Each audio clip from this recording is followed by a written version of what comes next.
नमस्कार मित्रों, मैं मनोज श्रीवास्तव। आप मेरा वीडियो देखते हैं और प्रशंसा भी मिलती है।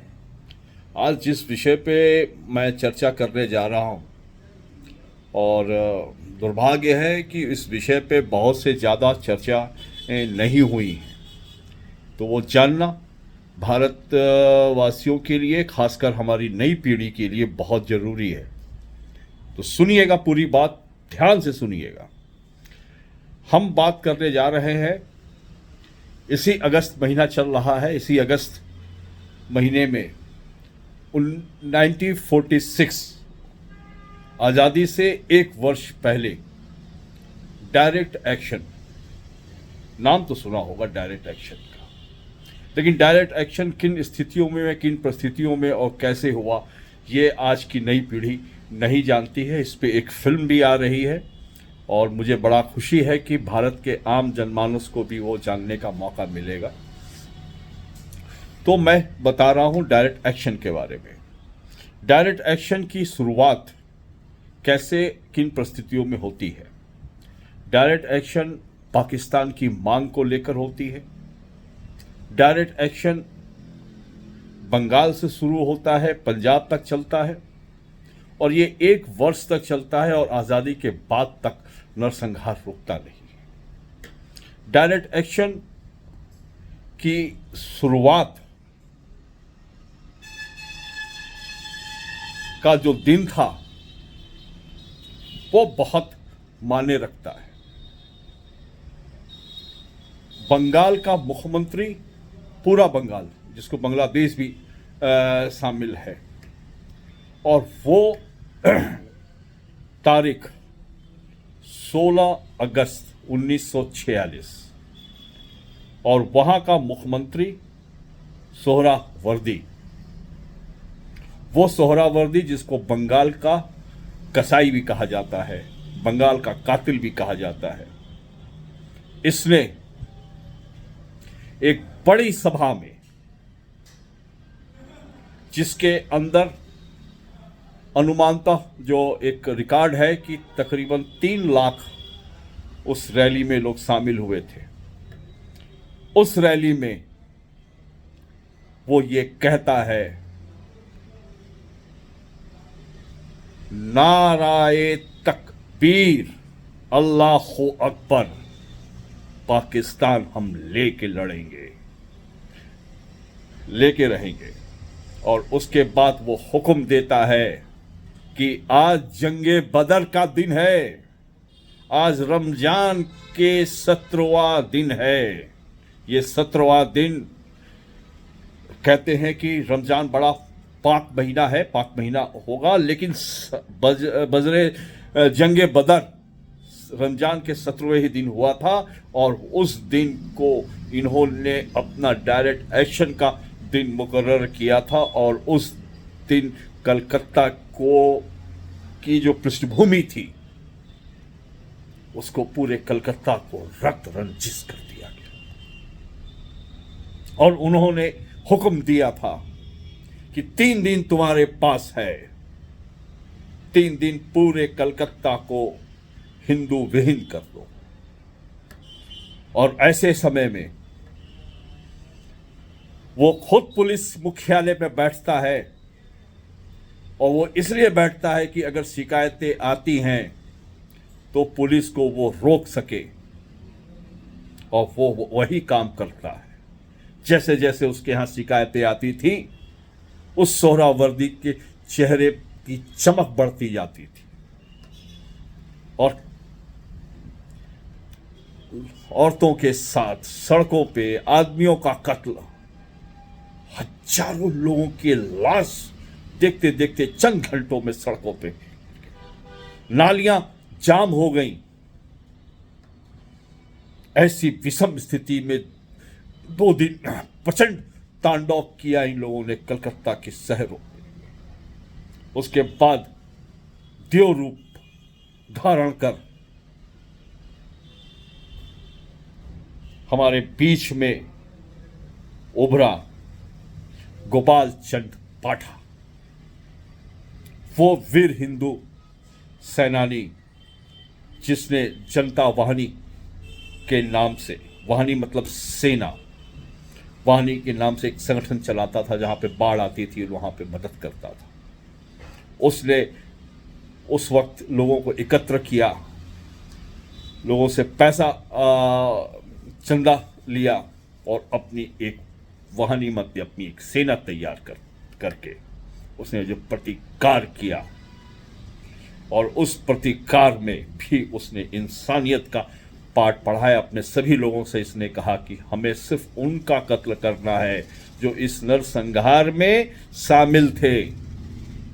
देखना कि बच्चे और औरतों के साथ किसी प्रकार का की गलत बात ना हो सके। उस पाठा के लिए मैं आज इस बड़े मंच से कह सकता हूं कि हमारे हिंदू समाज में आज भी गोपाल चंद पाठक की जैसे लोगों की जरूरत है। ऐसे लोगों को रखने की जरूरत है। जब भी आपात स्थिति आएगी तो जैसे गोपाल चंद पाठक जैसे लोग ही हमारे आप को बचा सकते हैं। उन्होंने प्रतिकार लिया।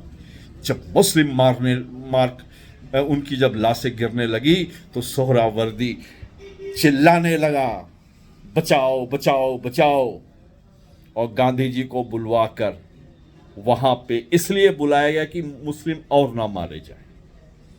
और गांधी जी वहां पे गए और जाके उन्होंने वहां पे शांत कराया। और कमाल की बात यह है कि गांधी जी वहां पे जब जाते हैं तो गांधी जी ने पाठा से ही सुरक्षा मांगी। ये इतिहास के कोने में दर्ज नहीं है, आप इसको सर्च कर सकते हैं। उन्होंने कहा कि मुझे पाठा ही सुरक्षा दें, और पाठा ने स्टेन गन रखने का इजाजत भी मांगा, जो गांधी जी ने सहर्ष स्वीकार किया। और उसके बाद उन्होंने कहा कि ये जो कातिल आप अपने यहाँ रखे हुए हो सोहरावर्दी को, ये माफी मांगे। और फिर गांधी जी के कहने पे हजारों हिंदू सैनिकों नौजवानों ने उस भवन को घेर लिया था और सोहरावर्दी ने माफी मांगी। उसने कहा कि हमसे गलती हो गई। इस प्रकार से बंगाल का युद्ध रुका। खैर, वो एक टेस्टिंग पॉइंट था। और चूंकि कलकत्ता में कि बाहर तो मुस्लिम आबादी थी, कलकत्ता में हिंदू आबादी थी। फिर उन्होंने, क्योंकि उनकी भूख मिटी नहीं थी, उसके बाद उन्होंने 2 महीने के बाद ही नोवाखली, सर्च कर लीजिएगा, नोवाखली आपको कहीं पढ़ने को नहीं मिलेगा। नोवाखली के में फिर उसी प्रकार का प्रतिकार होता है। चूंकि नोवाखली में हिंदू 20% था और 80% मुस्लिम आबादी थी, और वहां पर कत्ले आम होता है। और सारे लोगों ने घेर के हिंदुओं का 95% हिंदुओं को का कत्ल कर दिया। औरतें और बच्चों को इस्लाम धर्म अपना दिया। जो आदमी ने, जिस व्यक्ति को, हिंदू को मारा था, उसी से उसके बेवा का विवाह करा दिया। छोटी बच्चियों से मौलवियों ने अपने यहाँ रखेल रख लिया। और जितनी भी क्रूरता इस धरती के अंदर हो सकती थी वहाँ पे हिंदुओं के साथ किया गया। रिकॉर्ड साक्षी है कि उस नोवाखली में 4 लाख हिंदुओं की हत्या की गई। 4 लाख, 95% आबादी को मुस्लिम बना दिया गया। दर्द होता है कि आज जो वहां पे मुस्लिम हुए हैं, जो बड़े उससे कहते हैं कि हाँ मैं मुस्लिम हूं, लेकिन वो भूल जाते हैं कि किन परिस्थितियों में बंगाल का 29% से ज़्यादा हिंदू था और किस प्रकार से वो मुसलमान बना है। आज की उनकी भी पीढ़ी जो नमाज पढ़ रही हैं, मस्जिदों में जा रही हैं, उन्हें भी अपने इतिहास नहीं पता कि नोआखली में किन परिस्थितियों में क्या हुआ। और नोआखली में जब गांधी जी पहुंचे तो उससे पहले सुचेता कृपलानी जी को भेजा गया वहां पे हालात को ठीक करने के लिए। सुचेता कृपलानी जी ने एक कैंप लगाया और वहां पे हिंदू औरतों को रुकवाया, और जिसके उनके खिलाफ वहां पे एक मौलवी ने फतवा जारी किया कि जो भी व्यक्ति सुचेता कृपलानी के साथ बलात्कार करेगा उसको हम सम्मानित करेंगे।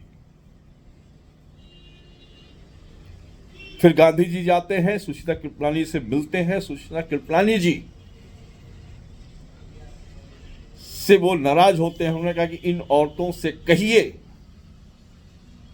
कि ये वापस अपने गांव जाएं और मुसलमानों के साथ मेल जोल की भावनाओं को रखें।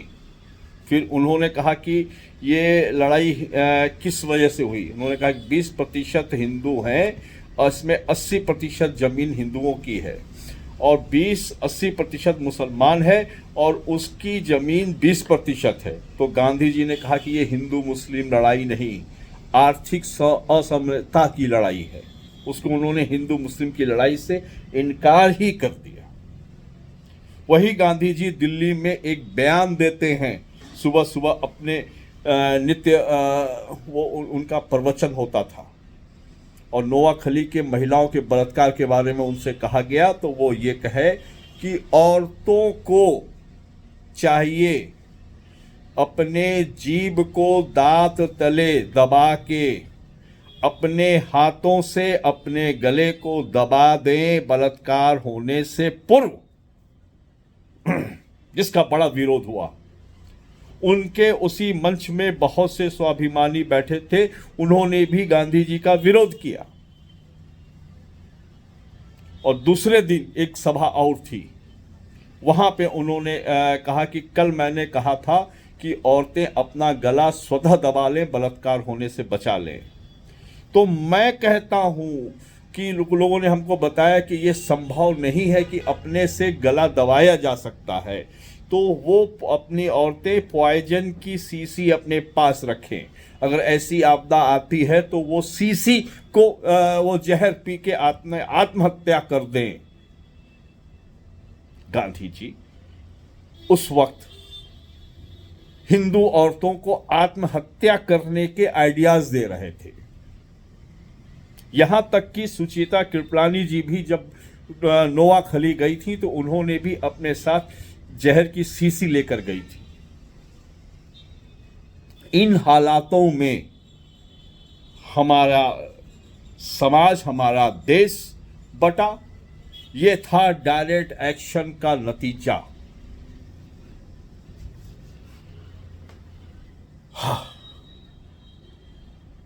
उसके बाद तो आपको पता है पंजाब में ये आग गई, किस प्रकार से वहां पे हिंदुओं और सिखों को मारा गया, किस प्रकार से वहां से लोग पलायन किए।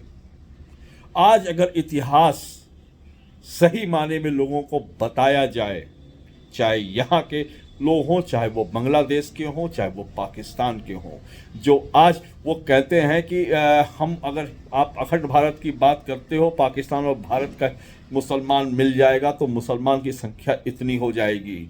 मत भूलिएगा कि 1947 के बाद जो परिवार जबरन हिंदू से मुस्लिम बनाया गया, ये इतिहास जानने के बाद उनके भी शरीर के खून खौल उठेंगे।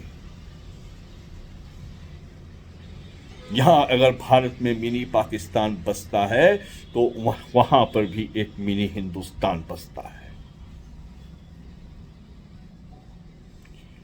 ये इतिहास बताना बहुत जरूरी था।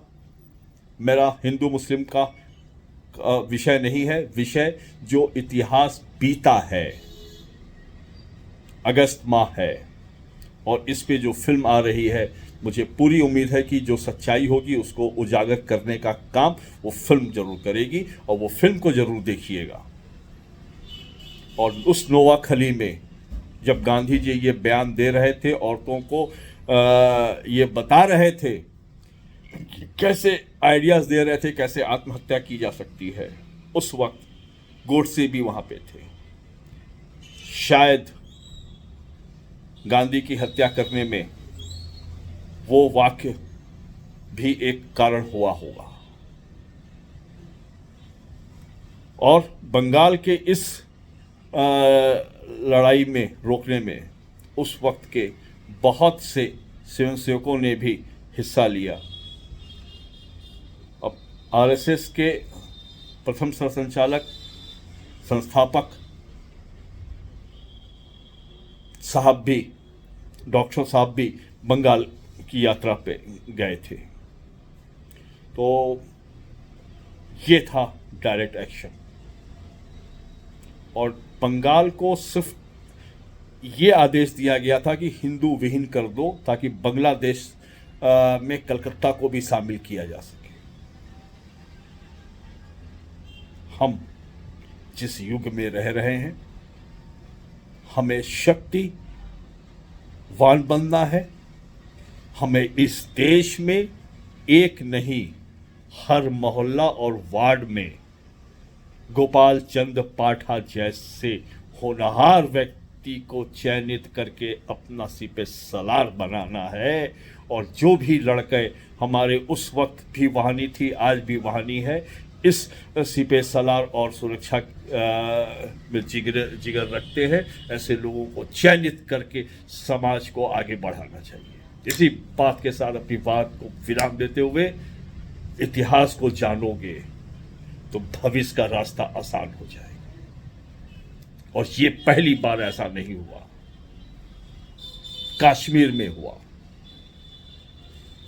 केरल में हुआ, और आगे ना हो उसके लिए सजग रहने की जरूरत है, उसके लिए शस्त्र रखने की जरूरत है, उसके लिए गोपाल चंद पाठा जैसे नवयुवकों को समाज में आगे आके उन्हें सहयोग और सहायता करने की जरूरत है। इसी बात के साथ अपनी वाणी को विराम देते हुए आपका अपना मनोज श्रीवास्तव। वंदे मातरम।